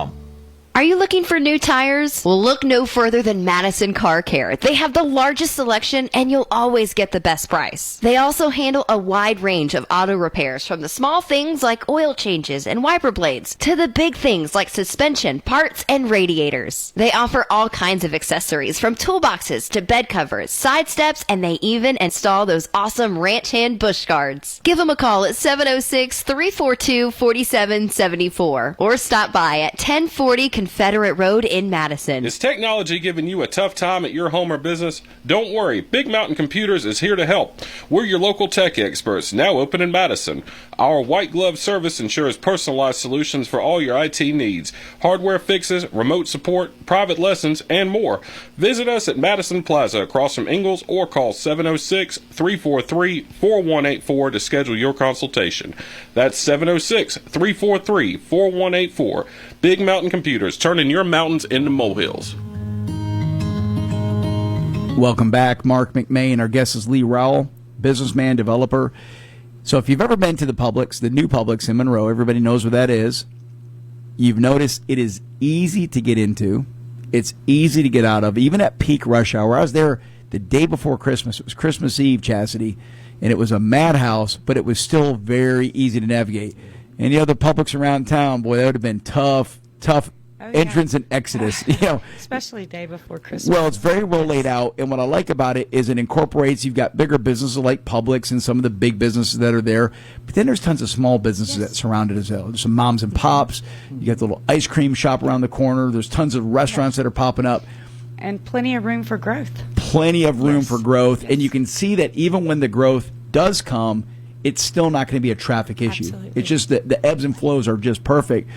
So you and your team, when you're seeing that, when you're preparing to, we knew it was coming, but when you're preparing for this, what went into the planning stages to be sure that you didn't have a traffic nightmare? Well, what we first worked on was in 2000, I met with a company out of Atlanta to do a comprehensive land use plan of that whole area. And this was back before the 138 extension had been even created or even thought of. And basically what we did was we came up with a master plan for that total 750 acres over there that was originally the Breedlove Dairy Farm. Okay. And basically we went through a process of trying to design the project as to where the different locations of commercial property would be located as well as residential. And one of the things that we worked on was that frontal piece that fronts US 78 there. And it basically actually came out exactly like we thought it would. So if you forward up to about 2015 roughly, I started meeting with a group about developing it. And originally, we had worked on a shopping center design, but we didn't really like the way it came out, and we reverted back to that 2000 iteration of what we wanted to do, and we said, man, that's it right there. I mean, it's as plain as day. The first jab. And it's been in the works that long. So it was kind of in the plan. So then when I got with the developer, MAB, that group, and John Argo and his staff, we worked on about 4 years of tweaking that plan, revising it, coming up with the best schematic that we could, and then trying to figure out the tenant base that we wanted there. You know, an anchor grocery store, several big box stores, and we had to reach those parameters before we could break ground, obviously. But we were also looking at, you know, what kind of impact it would make on the community. And as you and I discussed earlier, you know, talking about the tax base, because having lived in Monroe for the past 22 years, you know, you look back and most of everything that we shopped, and we're all guilty of it, but we would go out of service. We'd go to Athens and shop, or we'd go to Covington or Conyers or wherever it might be.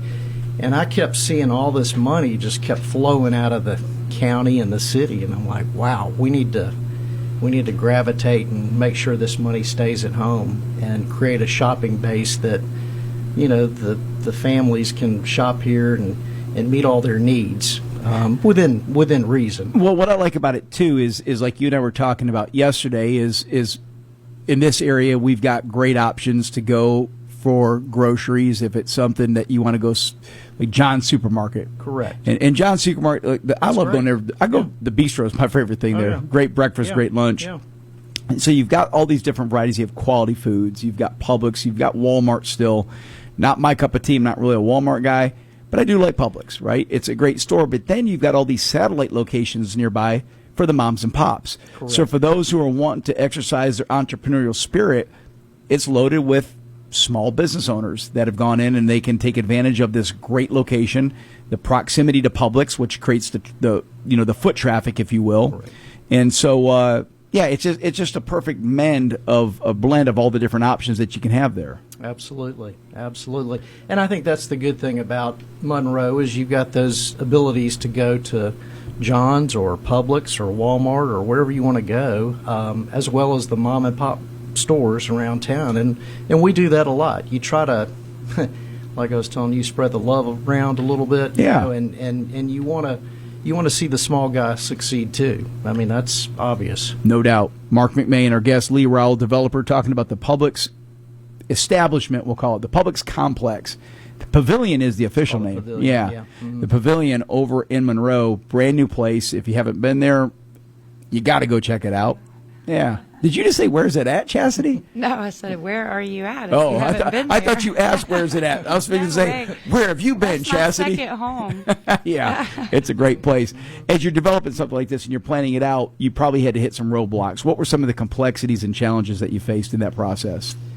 Probably the big one was, I wouldn't say it was a big one, but, you know, it was COVID, because we actually broke ground on that project right when COVID started, believe it or not.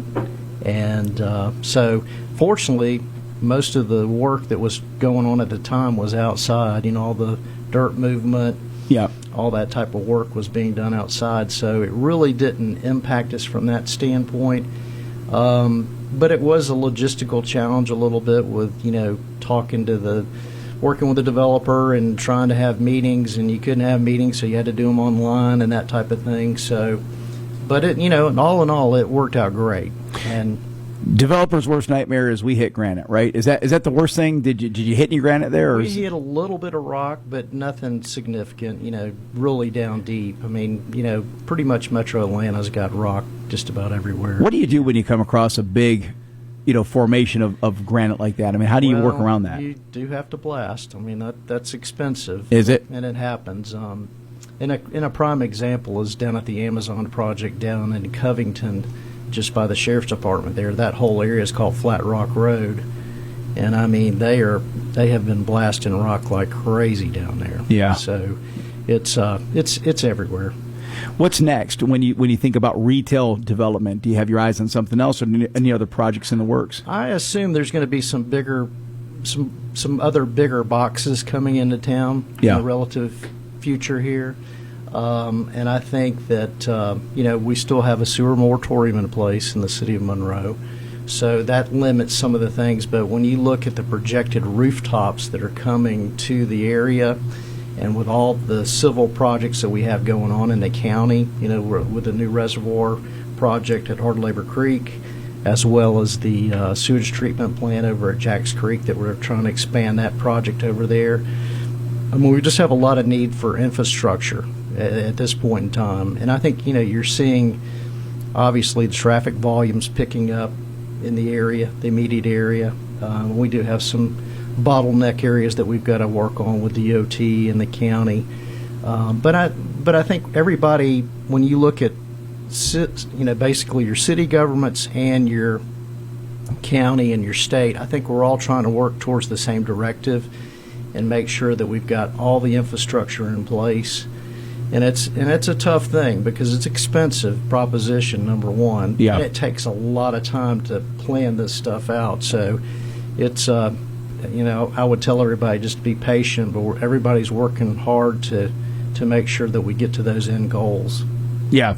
Well, and again, it's all the thought that goes into it to be sure that it's running smooth. I haven't seen any issues when I'm there. Like I said, I've been there at some of the busiest peak times, or what I assume would be peak times, Right. And it just flows really, really well. Any exciting things that that are coming to that area? And what's interesting is, as I travel this region from Athens to down at Lake Oconee, is how many people now actually want to come back to Monroe as a destination, whether it be a dining destination, coming to the antique show, all the antique shops that we have, maybe a concert in downtown Monroe. There's a lot of reasons that people come to Monroe.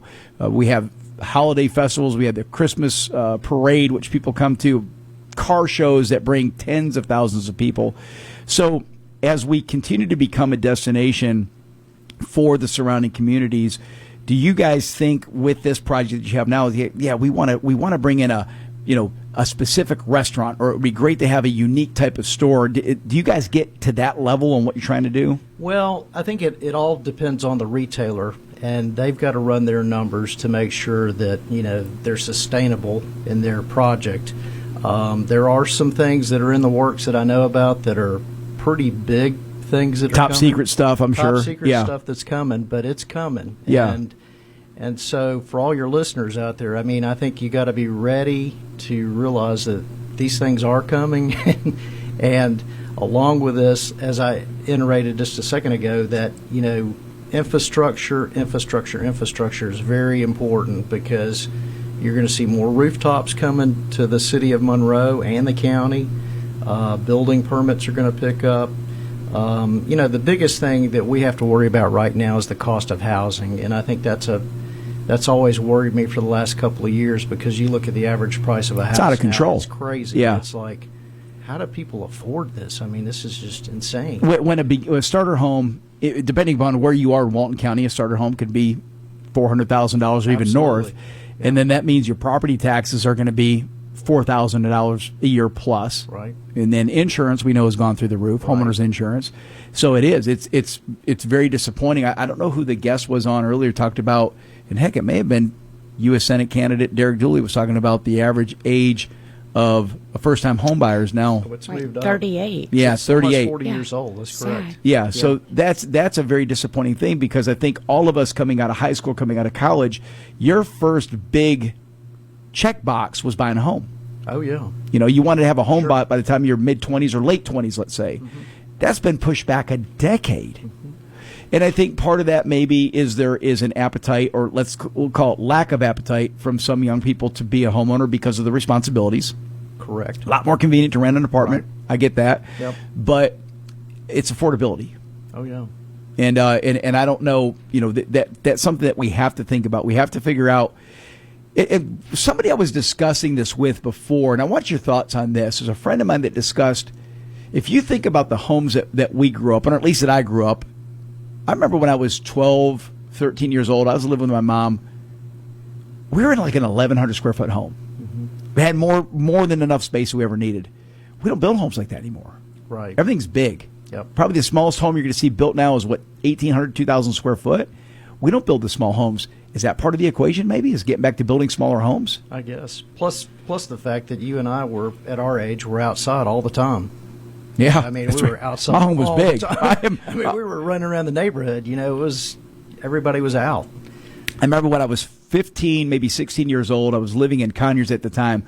One of my favorite things to do was I'd get home from school, I would drop my book bag, I would pick up my shotgun and take my dog, and we would walk out to the back of the neighborhood where it was just completely undeveloped. And we could walk out into a valley, like a little ravine, and I had hundreds of acres to myself to blast away, hunt, do whatever I wanted to do. I drove by there today now, Lee, layered with homes. Oh, yeah. Yeah. Oh, yeah. Just jam-packed. Yeah. So, yeah.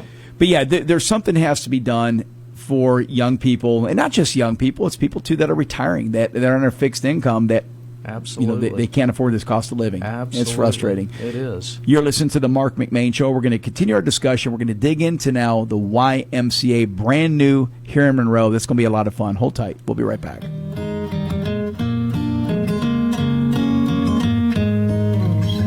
Leadfoot Mulching and Grading offers land clearing, hauling of gravel and sand, and more. And now offering screen topsoil for the farmer or homeowner, asphalt paving and more. No job is too big or small.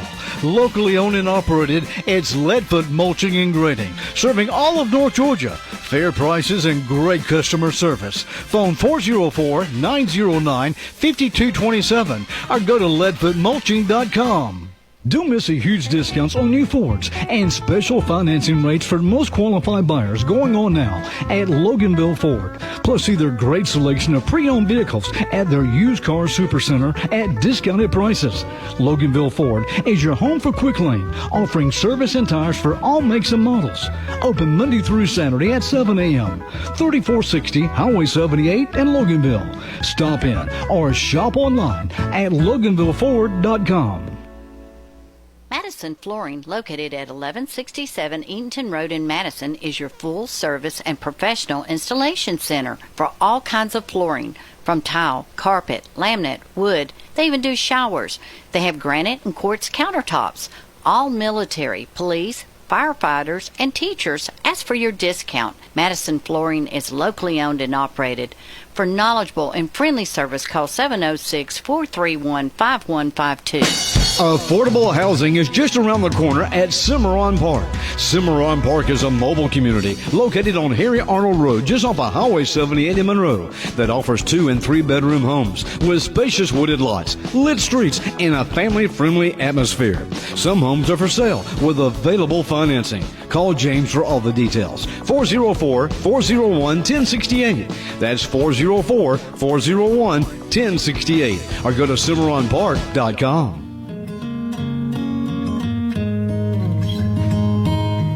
Welcome back. Marc McMain, our guest, my friend Lee Rowell, developer, businessman, family man. The YMCA, that was a big deal. Another thing that was in the works for quite some time. And we had been hearing rumors about the YMCA in Monroe for years. Correct. And finally it has come to fruition. Correct. And it has turned out great. Correct. Is it the vision that you had? Well, it has come around full circle. I can't say that I've got all the credit, but I mean, we had a really good group when we first started exploring the idea of bringing a Y to Walton County. And it was led by Kurt Stringfellow, who used to be our director at the Y up in Winder, and a gentleman by the name of Steve Poole. And we had this initial meeting at George Walton Academy back in May of, I think it was 2007, was our first meeting. And we were just trying to figure out a way to bring the Y to Walton County. It was necessary because you think about Athens has a Y. Correct. Newton County has a Y. Correct. Barrow County. Yep. Big void sitting right here. That's correct. Yeah. So we kind of started moving through that process and started actually having to jump through the hoops that were required by the National YMCA. And myself, having grown up in the YMCA in Decatur over the years, learning how to swim, played basketball, soccer, worked out there. Actually, when I was in Athens, I used the Y up there in Athens. Went to Athens Y Camp up in North Georgia as a young kid, and used a lot of the facilities around. You become caught up in that culture, and you see what the benefit of the Y is to the family. And so having gone through that, I understood where we needed to go. Yeah. And as we went through this process, it was very long, lots of meetings. We met once a month. And, of course, then we got into the Great Recession. And then you couldn't raise any money. And so it had been in planning prior to 2008? That's correct. Wow. And so we went through that process. We raised a little bit of money to do some pilot studies to see, you do what's called a community needs assessment survey. And it's pretty expensive, but you have to do that to kind of get the baseline of where you need to be. And so we kept working through the process, but then as the recession kept dragging on longer than we anticipated, the interest in the Y kind of dropped off and people started falling off the committee. And so, I just kept trying to keep people involved and keep the process moving forward. And then later on when, right around the time that COVID, right pre-COVID, I guess I'd say, we had I had a meeting with some folks and we brought on Gary Hobbs as our chairman, who was the former superintendent. And I took him up to the Winder Y, and I showed him up there, and he was just blown away. He couldn't believe what. Because that was a state-of-the-art facility at that point. Yes, that's correct. Yep. So we went up there, and he said yes. And so, as everybody knows, Gary's a great guy and a go-getter, and he really got everybody fired up. And we kind of regrew and reconstituted that committee and really started to get the groundwork going and raising money. And we raised a lot of money over a short period of time. And then during that process, we went through planning stages. We already had the land. We, said, what do we want? What type of facility? What kind of pools? This, that, and the other. And we actually just kind of went through the process of kind of dreaming and scheming, if you will, just for Walton County. Yeah. And so that's kind of where it all ended up. So, we opened up last year in April. Currently, we have 3,700 members. Wow. And we haven't been up in a year. 3,700 members. Yeah, and that's about 1,700 family units. Are we ahead of schedule? We're doing real well. Blowing the doors off. We're doing real well. And we're continuing to grow. And we're still fundraising. We still need money because we've got a lot of other projects, on the burner. And my first experience with the YMCA, now that you say that, was when my boys were probably 3 and 4 years old. They wanted to play soccer, or perhaps mom and dad wanted to play soccer. I don't know. We wanted to get them into something. And we had to bring them back over into Lawrenceville. I think it was off Sugarloaf, the facility there. Yep. And that was the first time they played soccer. Now think of this. Think about the seeds that get planted. They're 3, 4 years old. They play soccer. And I'll never forget, I get there for the first day. And all right, who's going to be the coach? And I'm like, well, I guess I wasn't a soccer player, right? I was an ice hockey player. Right. But kind of similar, right? Sure. So I'm like, I can coach this. Had a blast. I ended up coaching both my boys for years. They both played in high school. So now it didn't cross my mind until now. That would have never happened without the Y. Oh, yeah. The Y has such a broad impact, when you look at it from a standpoint. I mean, I wouldn't be sitting here today if it wasn't for the Y. Because my grandfather went to the Y in Macon, Georgia, back in the 30s, you know, and that was the thing to do because you went to business school, like a little business school for a couple of months. Right. You learned typing and all the things that you learned to run a business. And actually, Pete Rose went there too. Believe it or not, baseball great Pete Rose. See what doors that can open for you. You just never know. Yeah. I mean, it opens up a lot for you. Marc McMain, Lee Rawle, we're talking about the YMCA in Monroe, the importance of the YMCA overall. Chastity, now that I think about it, my boys, they go to the YMCA at 3 and 4 years old. They start play soccer their whole career. If it wasn't for the YMCA, my kids could have wound up playing badminton or something like that. Pickleball. I love the Y. We used to do the spend the night at the Y. Yeah. Could spend the night at the YMCA. That's a brave soul that championed that. Right. Man. Yeah, the poor dealing with little rascals overnight. Oh, yeah. We were mercy. awful, I'm sure. So you build this team. You have these. You coalesce a group of people within the area to get behind your efforts. You talked about the challenges of some of these people dropping off the initial committee. You're raising money. You're planning, and this is going on not for a couple months. This is going on for years. this finally comes to fruition. You build this state-of-the-art complex. It sits right behind the Publix, behind Charlotte Rowell Boulevard. You open your doors last May, and then you go and you hire a gator to put her in charge of everything. What's the thinking behind this? I tell you what, Meredith is really good. I will admit that. Couldn't we have found a bulldog to run? Well, No, she is great. Yeah, we've had her on the show a couple of times, so we always like poking fun at her. Yeah. But what a great find. She's wonderful. Absolutely. Yeah. She's very dynamic, and, she worked at the Winder Y for probably 10, 12 years, so she knows operations. I didn't know that. Okay, yeah. Yeah, so she's very familiar with operations, and she understands the whole why mantra and what we're trying to do, and grow people and grow families and grow children and teach kids to swim. Swimming is a big component of the why. That's what I was going to ask you. So being that it's such a big component, was that one of the big check boxes you needed handled in this hunt? Is somebody that had a swimming background? That's true, because what you found when we did that initial community needs assessment survey that we did back in 2000, or earlier or later than that, I should say, but the study basically said that if you took the pool component out of the YMCA, you lost interest by over 50%. And so we knew that the pool was a huge component, and especially with Walton County and having raised my children in the community over the years, we didn't really have a pool other than the country club or, one that I built for a subdivision, for example. But swimming is it's such an important life skill, and you hear it every summer on the news, just about every day. Somebody drowned at Lake Lanier. Didn't know how to swim. Didn't know how to swim. Right.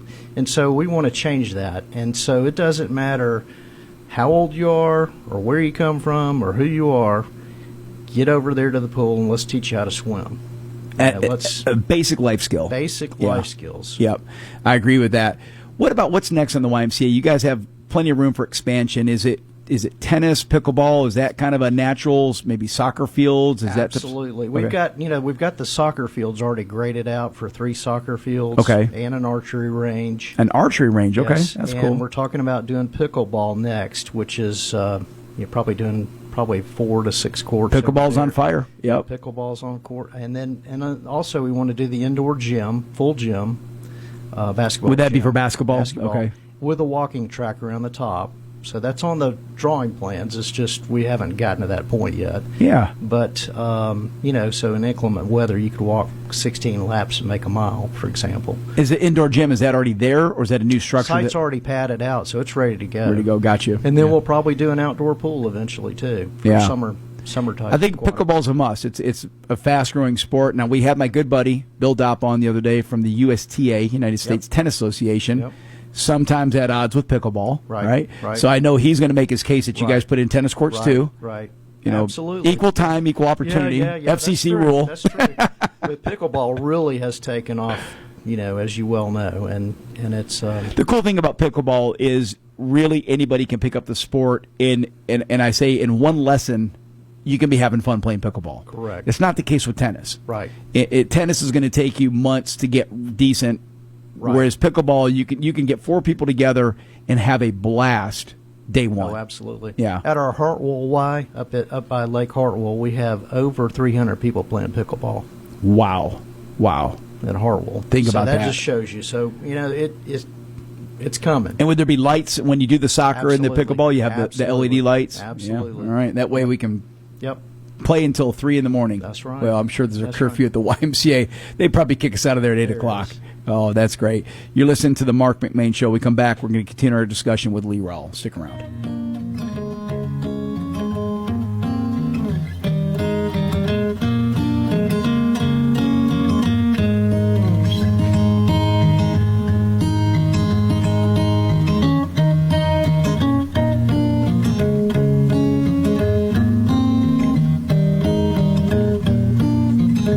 Leadfoot Mulching and Grading offers land clearing, hauling of gravel and sand, and more. And now offering screen topsoil for the farmer or homeowner, asphalt paving, and more. No job is too big or small. Locally owned and operated, it's Leadfoot Mulching and Grading, serving all of North Georgia. fair prices, and great customer service. Phone 404-909-5227 or go to leadfootmulching.com. Don't miss a huge discounts on new Fords and special financing rates for most qualified buyers going on now at Loganville Ford. Plus, see their great selection of pre-owned vehicles at their used car supercenter at discounted prices. Loganville Ford is your home for Quick Lane, offering service and tires for all makes and models. Open Monday through Saturday at 7 a.m. 3460 Highway 78 in Loganville. Stop in or shop online at LoganvilleFord.com. Madison Flooring, located at 1167 Eatonton Road in Madison, is your full-service and professional installation center for all kinds of flooring, from tile, carpet, laminate, wood. They even do showers. They have granite and quartz countertops. All military, police, firefighters, and teachers ask for your discount. Madison Flooring is locally owned and operated. For knowledgeable and friendly service, call 706-431-5152. Affordable housing is just around the corner at Cimarron Park. Cimarron Park is a mobile community located on Harry Arnold Road, just off of Highway 78 in Monroe, that offers 2- and 3-bedroom homes with spacious wooded lots, lit streets, and a family-friendly atmosphere. Some homes are for sale with available financing. Call James for all the details. 404-401-1068. That's 404-401-1068. Or go to CimarronPark.com. Welcome back. Marc McMain continuing our conversation with my friend Lee Rull. He's a businessman. He's a developer. Had his hands all over that beautiful new Publix project in Monroe called the Pavilion. We talked about the YMCA, another landmark building in Walton County, state-of-the-art facility, brand new, not even a year old. And they've already got how many members? 3,700 members. Wow. Great job to all the people that had the vision to bring this thing to fruition and the team that you put in place to grow it. It is a cool place. I've been there. I've toured it. It is really, really neat. Chastity, have you been to the new Y? Oh, yeah. All right. You've been in there bench pressing and hitting the weights, or what are you doing in there? I do love their workout area, and the pool's nice. The Olympic pool is super nice. The kids love going. Yeah. I'll be there today. Oh, okay. Good place to go. Good place to go. Lee, let's talk a little bit about Walton County. Again, these areas are we're growth areas. Barrow, Walton, Morgan, Oconee, Clark, even Greene. Everybody's shifting this way. We talked about it earlier. This was the sticks back in the day. Now we're the epicenter. Think about that. Absolutely. This was, where's Loganville? Where's Walton County? People, I remember when I bought my first home, I had friends make fun of me. Make fun of me for moving to Monroe. Right. It's like, what are you doing? Yeah. You're in the sticks. And those same friends now live in Monroe. That's right. That's right. So we're doing something right when we are now the destination, and that's for a myriad of reasons. But there's also a responsibility for us to grow smart, right? Correct. Because what we don't want to happen, we've heard the phrase, don't Gwinnett or Walton. And that holds true for Barrow, holds true for Oconee, all these areas. They don't want to see that. They don't want to get overrun with homes. They don't want to get overrun with strip malls that impede traffic. And you have to admit, if you go into Gwinnett County now at any time between the hours of 2 and 6, it's really difficult to navigate around. It's tough. So how do we do it? How does Walton County and the surrounding areas, where's the initiative for smart growth? Well, I think you can take it all back to what's going on right now. If you look at the city and county level, there's a lot of planning that's been going on. If you look with what Logan Probst, the mayor, city council of Monroe, what they've been doing, they did a few things last night to help improve the situation. But I think everybody's on the same track. I think everybody's looking forward, and they're trying to project forward what's coming down the pike right now. Yeah. And you look at rooftops, the number of subdivisions that are planned. How can we make sure we've got the proper infrastructure in place, water, sewer, all the utilities, and roads? That's a big deal. I think that's a big deal. There's a lot of planning that goes on behind the scenes. Well, and I think if you go back to the Pavilion, it's, again, I'm not patting you on the back because you're here in front of me. It is about the most brilliant laid out shopping center I've ever seen. It is very easy to navigate, And that's what people want. That's what citizens want. They don't want this thing to turn into a situation where making a left turn out of a place, means you're taking your life into your hands. As it is now, if you go to the Publix in Loganville, I don't even know why they're allowing left turns anymore. That's right. They didn't have a cross-parcel access agreement. So that's out of my pay grade. I don't know what that means. Well, it's just the connectivity functionality. Yeah. See, you're a developer. I'm an advertising guy. Yeah. You use big words. Yeah, but you got to think in the terms of the shoppers, the moms that are going in with their kids to get groceries. I mean, they want to get in and get out. They want to be safe. They want to be safe. Yeah. They want a clean place. They want a safe place, and they want to be able to get in and out and get to their own affairs at home. So. Yeah, no doubt. I mean, it's just part of it. And look, we're going to grow. It's you can't tell people you can't come. It doesn't work that way. I think we all want to be the last one to walk into Walton County and shut the door behind us and say, hey, nobody else gets to come after me. But it doesn't work that way. Right. It's as long as we continue to do things that are attractive and appealing, others are going to want to be part of this. And and I think when you create stuff like the pavilion or the YMCA, you try to think about, job creation, keeping your tax base here, or if you're doing the Y, you're doing the same thing. You want to. The way we designed that was also to be able to pull kids from the high school, local high schools, to come work after school, for a part-time job. So at least you're starting to create that mechanism where you don't have to go all the way to Rockdale County to work or whatever the case may be. Any other specific opportunities for Walton County that you've kind of got your eye on or that you're excited about that's in the brew right now? No, I mean, I think when you just look at overall what's going on with the, you look at the infrastructure standpoint, and then you look at what's going on down the road at Rivian and some of the things. I mean, you're talking about bringing in 7,000 to 8,000 people to work there eventually. Right. Let alone everything that's going on at Stanton Springs in that area there right now. So there's just a lot of good, positive growth going on, and it's exciting. It's almost overwhelming to some point, and so as a part of this, like I said, I would applaud our folks at the county, the city, the development authority, all these people that are working around the clock trying to figure out the best way to accommodate growth in this county, because it's coming. I mean, if you look right next door to Gwinnett County, you got 1 million people. Right. Walton County, we're at 100,000. Well, the pressure valve's going to bust at some point. Yep. And so get ready. I'm excited. Chastity, have you thought about what you'd like to see? You know what I'd like to see? It's never going to happen. But wouldn't it be cool if they parked a Buc-ee's right around there? Oh, yeah. Well, that would be cool. I don't think it would ever happen. Buc-ee's is typically given on I-20. Yeah. That's a lot of people. I heard a rumor that they were going to put one down by Rutledge on I-20, but I think that may have fizzled out. Probably. Yeah. I mean, Well, if he don't know about it, he's right. we got top secret stuff right here. But then again, he may be able to tell us, and he has to take us out afterwards. So, what about you, Chastity? What's next for you? What are you keeping your eye on? So I love to eat.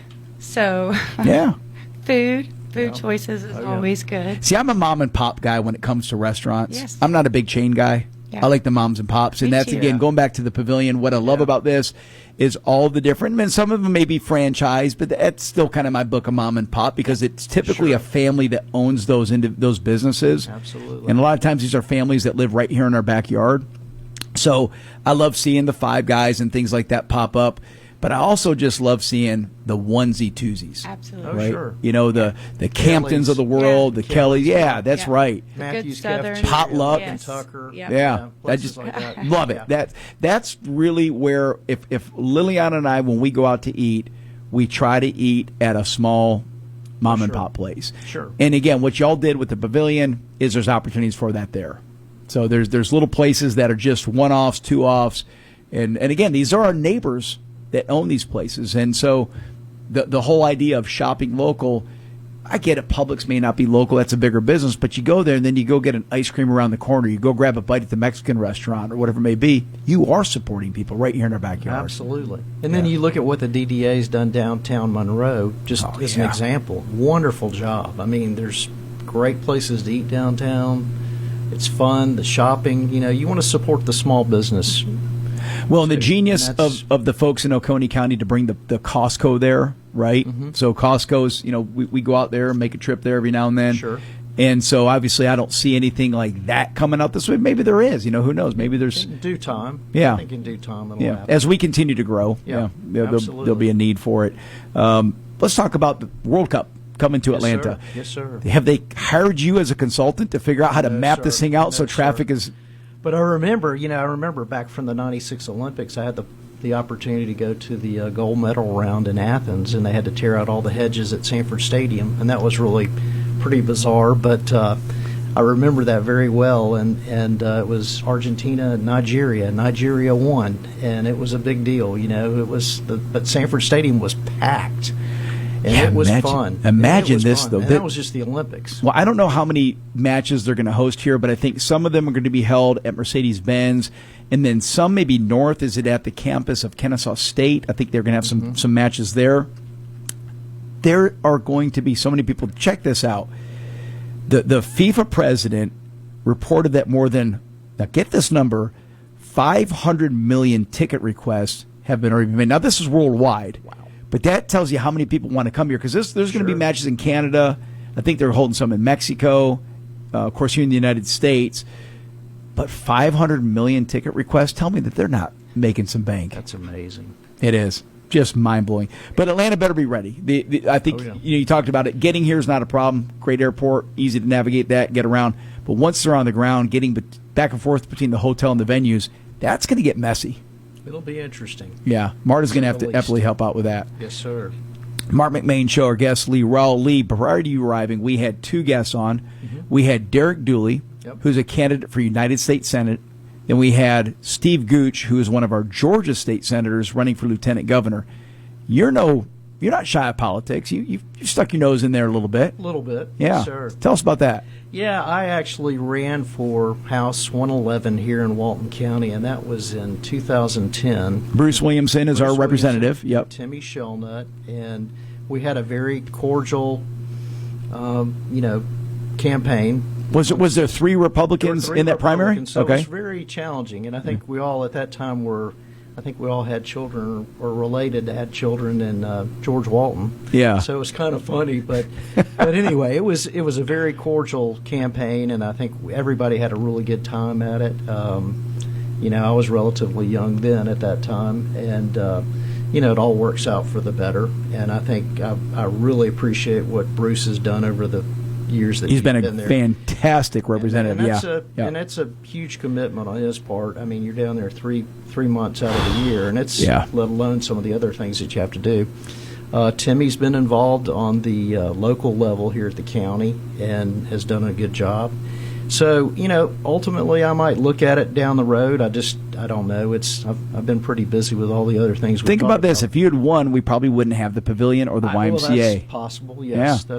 That's true. So things work out for a place for everything. Things work out for a reason. That's right. They do. What's next for you? What's in our closing minutes here? What do you have on the horizon for you and Judy? I think the main thing that I'm trying to put focus on still is the why, and making sure that we're moving forward, not only with our Walton County facility, but the Winder facility and Hartwell. We have some big plans, trying to... Because these are all interconnected. They're all interconnected. And, the Walton County, we still got some big dreams that we're coming up with. And, of course, I encourage anybody that hadn't been there to go by there and check out the Y. It's just a beautiful facility, great staff, very accommodating.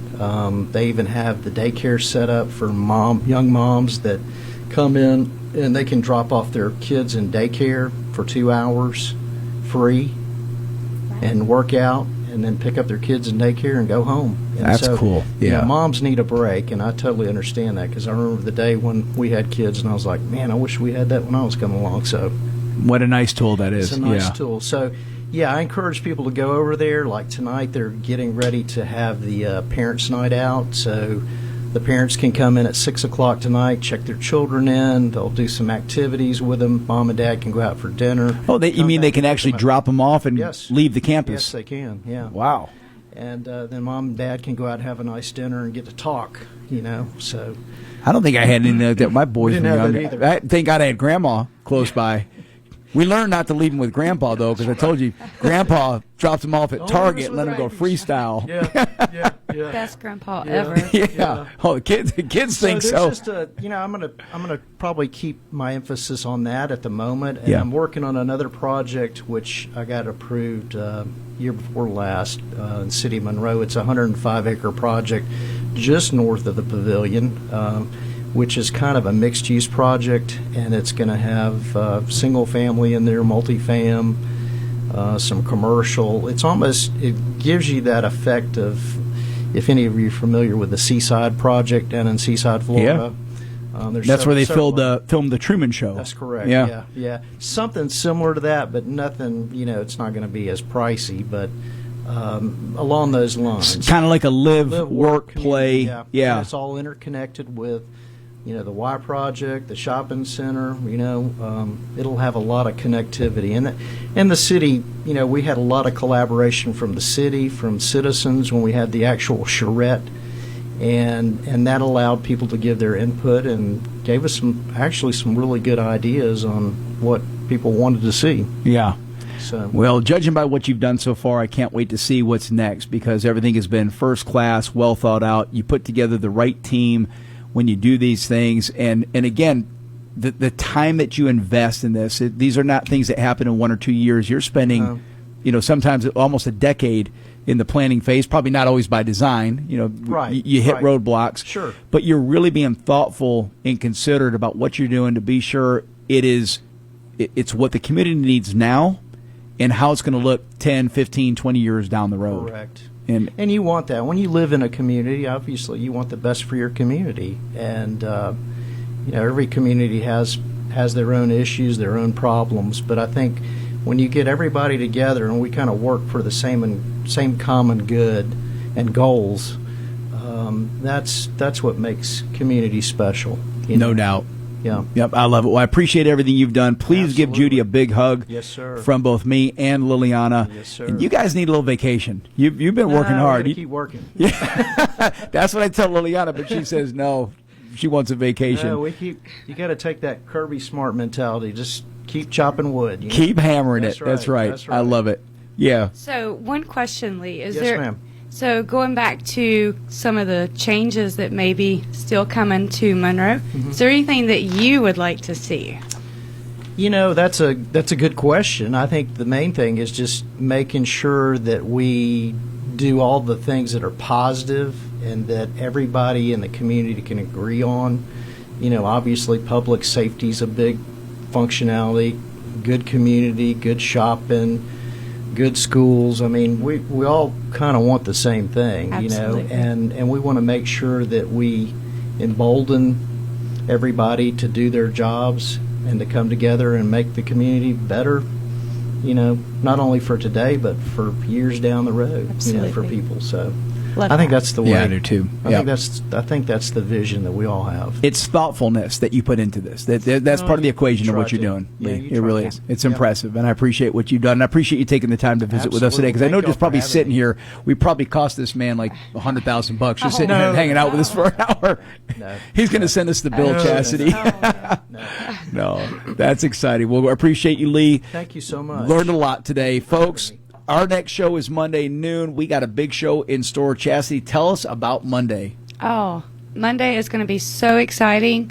So we have our local band back, Whosoever South. So they got a new hit. Yes, they got call a it new hit. release. It's a new release, Yes. and I listened to it. It is a good it's a song. great song. Yeah. So got that queued up. And then our super exciting guest is our very own First Lady, Miss Marty Kemp. First Lady of Georgia is going to be here in Huge, person. Yeah, huge. So exciting. We're going to spend the weekend tidying this place up. Clean it up. Dress up really nice.